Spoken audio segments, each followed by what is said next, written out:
مکی صورتوں میں سورہ مزمل وغیرہ میں کہا کہ اس وقت جاگا کرو، اللہ سے باتیں کیا کرو۔ 11 رکھتے تھی تہجد کی، بعد میں اس کو پھر اللہ تعالیٰ نے نفل کر دیا، اور یہی 11 رکھتے سن 12 نبوی میں، جب نبوت کا 12واں سال تھا، ہجرت میں تھوڑے مہینے باقی تھے، معراج کی رات 5 نمازوں پر تقسیم کر دیا، 5 پر، یہی 11 جو تھی نا 5 پر، 2 فجر، 2 ظہر، 2 عصر، 3 مغرب، 2 عشاء، مغرب نہیں اپنی جگہ سے ہلی۔ اور 11 رکھنے کی حکمت جو تھی وہ ہر وہ بندہ سمجھے گا جس کو دین کی خبر ہے، ان اللہ وتر یحب الوتر، اللہ شریک نہیں رکھتا، اس لیے 2 بنتے جاتے ہیں جوڑے، آخر میں ایک آتا جو پھر سب کو مارتا چوٹ ختم کر دیتا، شفا جوڑوں کو مٹا کے ایک۔ اسی لیے رسول کریم علیہ السلام چھوٹی عید پر جو کھجوریں کھاتے تھے ان کے بارے میں آیا تاک یہ کر لیں۔ السلام علیکم۔ وعلیکم السلام۔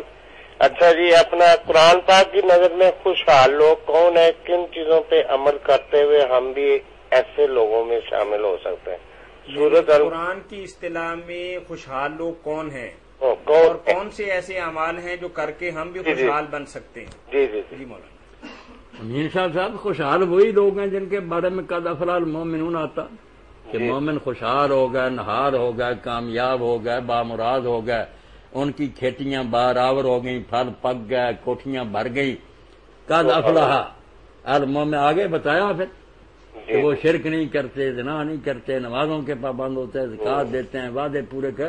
قرآن سارا جو بھرا ہوا اس پر عمل کرنے والے ہی لوگ کامیاب کہہ رہے ہیں یا خوشحال کہہ رہے ہیں؟ آپ تو عجیب آدمی، کامیاب، کام مراد یاب پانے والا، جس کو اپنی مراد مل گئی، جو فائز مفلح، یہی بات ہے، کامیاب کہہ رہے ہیں، خوشحال کہہ رہے ہیں، ایک تو ایمان ہونا چاہیے، نیک اعمال ہونا چاہیے۔ بالکل۔ باقی خلاصہ جو ہے بھائی امین، وہ تو 2 ہی باتیں ہیں کہ آدمی اللہ کے سامنے جھکا رہے، متکبر نہ بنے، اور خلق خدا کے حق میں مہربان اور شفیق ہو، ظلم اور زیادتی نہ کرے۔ دین سارے کا خلاصہ یہی ہے۔ اس کو آپ اللہ کے سامنے جھکنے کا نام رکھ لیں علامت کے طور، صلاۃ، نماز، یہ اللہ کے سامنے جھک رہا ہے۔ زکات خود کماتا حلال لٹا رہا، غریبوں کی خبر لے رہا کہ کوئی میرے پاس، تو حقوق اللہ اور حقوق العباد اس میں آ گئے۔ ہمارے صدر صاحب پتہ نہیں کہاں سے ڈھونڈتے پھرتے ہیں، حقوق اللہ اور حقوق العباد تو دین کی بنیاد ہے۔ صلاۃ اور زکات ہی جو ہے یہ 2 لفظ ہی بتاتے ہیں، صلاۃ ہے اللہ کے سامنے عز و نیاز، اللہ تعالیٰ وہ تو روشن خیالی اور اقتدار، تو اللہ تعالیٰ انہیں بھی ہدایت دے۔ ہمارے بھائی ہیں بھٹکے ہوئے ہیں، ابتلا کے اس دور سے ہمیں نکالے۔ جس دن اندھیرا ہوا تھا وہ روشن خیالی تو کچھ نظر آ رہی تھی، پتہ چل گیا۔ اچھا جی، اللہ تعالیٰ رحمت کرے، فضل کرے۔ یہ بات جو ہے اس کی طرف توجہ کرے بھائی کہ وہ 11 رکعتیں جو تھیں وہ 5 نمازوں پر تقسیم ہو گئی۔ معراج کی رات 11 رکعتیں فرض ہوئی تھی صرف۔ مدینہ منورہ جب آپ تشریف لے گئے، اللہ تعالیٰ نے سکون عطا فرمایا، گھروں میں آباد ہو گئے لوگ، تو وہاں پھر 11 کی بجائے 17 کر دی۔ السلام علیکم جی جی جناب، گزارش یہ ہے کہ تھوڑا پروگرام لگا ہے، جی آواز ہے کوئی نہیں؟ آواز نہیں آ رہی؟ بالکل آواز کوئی نہیں۔ تو بھائی جس کیبل والوں کا آپ نے سسٹم لیا ہوا ہے، یہ کمپلینٹ تو آپ ان سے کریں گے، ہم تو پوری آواز کے ساتھ اور ذمہ داری کے ساتھ ان کو یہ تحفہ دیتے ہیں۔ اچھا جی، بڑی مہربانی۔ ریٹائر ہو کر ان کے پاس جاتا نا، آپ ان سے بات کریں نا۔ ٹھیک ہے جی ٹھیک ہے۔ تو طاہر صاحب کی بات بہت اچھی ہے کہ رکھتے ہیں ایسی کیوں؟ تو پھر جب مدینہ شریف میں امن نصیب ہو گیا، اپنے گھروں میں لوگ رہنے لگ گئے، تو سفر میں تو وہی نماز رہی جو اصل، یہ نہیں کہنا چاہیے کہ سفر میں ہم نماز میں کمی کرتے ہیں، یہ کہیں کہ جو اصل نماز تھی نا پہلے فرض سفر میں وہ پڑھتے ہیں، وہی 11 رکھتے ہیں۔ وطن میں جو تھا وہ کہا گیا کہ اب خوشحالی نصیب ہوئی، سکون نصیب ہوا، گھر دار مل گیا، یہاں شکرانے کے طور پر 2 رکعتیں بڑھا دی، زور میں بڑھا دی، 4، عصر 4، عشاء 4، مغرب کو نہیں ہلایا گیا، 5 رکھتے ہیں تو بہت دور ہوتا نا کام، یہ 3 ہی تاک رکھی، اور فجر نہیں بڑھائی گی۔ اما عائشہ صدیقہ نے فرمایا کہ یہ اس طرح ہوا کہ فجر کو بڑھانے کی بجائے اس کو لمبا اتنا کیا جائے کہ 4 رکعتوں کے برابر رکھتے ہیں نا، زیادہ کی جائے وقرآن الفجر انا السلام قرآن علیکم۔ الفجر کان مشہودا۔ السلام جی جی وعلیکم السلام۔ سر ایک کوشچن سی جی فرمائیے۔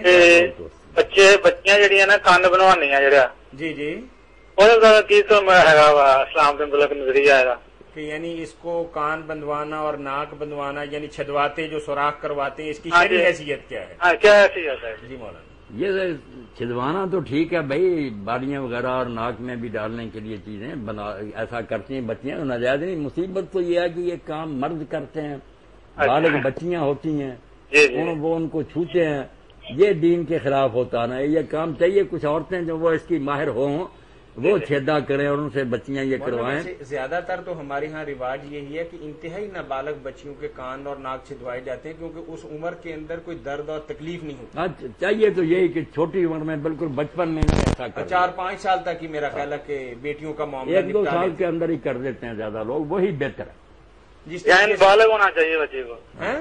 نابالغ ہو بچی۔ نابالغ بچیاں کرا دیا وہ کریں۔ نہیں، اگر کوئی بچی بالغ ہو گئی ہے اور کان اور ناک چھدوانا چاہتی ہے تو اس کی کوئی بہن یا چچی یا تائی یا کوئی عزیزہ یا عورت، جی جی مرد نہیں اس کو ہاتھ لگائے گا اور اس کا آمد ہوگا۔ مرد کا چھونا جو ہے نا حرام ہے نا بھائی، بالغ۔ مطلب اگر کوئی بڑی لڑکی چاہتی ہے، جیسے بچوں کے ہمارے ہاں دیہاتی زندگی کے اندر ایسا ہے کہ ہم تو اپنے معاشرے کے اندر ابتدائی دنوں کے اندر ہی ختنہ کروا لیتے ہیں نا، بالکل صحیح لیکن ہے۔ کچھ معاشرے کے اندر جب بچہ 9ویں 10ویں جماعت میں ہوتا ہے پھر ڈول ڈمکے کے ساتھ اس کا یہ جشن مناتے ہیں، تو جی۔ ظاہر ہے کہ پھر تھوڑی سی ننگا پریشانی ہوتا۔ تو ہوگی نا۔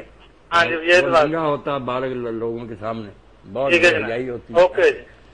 تو اگر ڈاکٹر اور نرسیں وغیرہ ان کے پاس کچھ حالات ہوں کہ چھیدنے اس طرح، تو وہ سب سے اچھی بات ہے۔ نہیں اب تو مولانا پہلے تو یہ تھا کہ نکل نائی آیا۔ لوگ ہی ختنے کرتے تھے، اب تو جتنے بھی پڑھے لکھے ڈاکٹر ہیں نا انہوں نے بھی یہ اپنے نکال جاب کا حصہ بنا لیا۔ بالکل۔ اچھا، چلیے رکعتوں کے بارے میں آپ تو فرمائیں۔ فجر کے بارے میں یہ کیا گیا کہ وہ بجائے 2 رکعتیں بڑھانے کے، 2 رکعتوں کو اتنا لمبا پڑھنے کا حکم ہوا، 60 سے لے کر 100 تک آیتیں حضور صلی اللہ علیہ وسلم پڑھتے تھے ان دونوں میں، اس لیے یہ لمبی پڑھنی تھی۔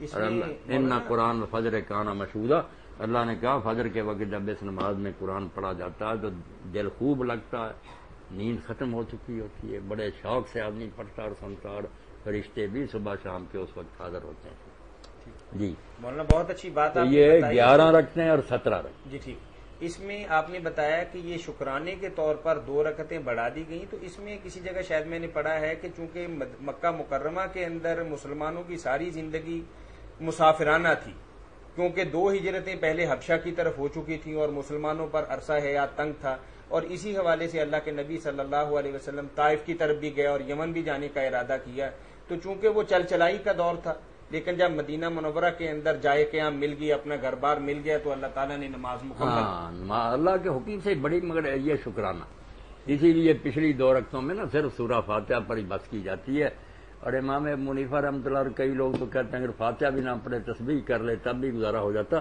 یہ رکھتے ہیں شکرانے کی، پہلی جو ہیں وہ اصول ہے۔ وہ اصل۔ ٹھیک ہے، اچھا، وہ قرآن کریم کی ایک آیت مبارکہ ہے کہ نماز اور صبر کے ذریعے تم اپنی مشکلات کا حل تلاش کرو یا اللہ تعالیٰ سے مدد مانگو۔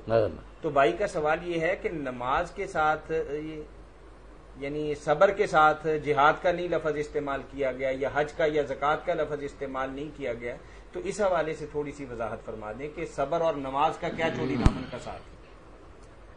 صبر کا اصل میں ہمارے یہاں مفہوم ہے یہ ہے نا کہ کوئی مصیبت آئے تو چیخے چلائے نہ، گھبرائے نہ، اس کو ہم صرف صبر کہتے ہیں نا، اس لیے سمجھ نہیں آتی بات کہ صبر کو کیوں نماز کے ساتھ جوڑا گیا۔ قرآن مجید کو جب پڑھتے ہیں تو پتہ چلتا ہے کہ اگر آپ نماز، روزہ، حج، زکوٰۃ، حلال و حرام، حقوق اللہ، حقوق العباد سارے جو ہے نا ان کو ایک لفظ میں بیان کرنا چاہے تو صبر۔ اس لیے قرآن میں جو جنت ملنے کا ذکر آتا ہے وہاں لمبا چوڑا نہیں کہ یہ نیکیاں کرتے تھے، یجزون الغرفۃ بما صبروا، جنت کے بلند مہار ملیں گے اس لیے کہ انہوں نے صبر کیا۔ جگہ جگہ پڑھیں گے آپ اولئک یجزون الغرفۃ بما صبروا، کبھی کچھ کا جزاہم بما صبروا جنۃ وحریرا، انہوں نے صبر کیا تھا اس لیے انہیں جنت ریشم دیے گئے۔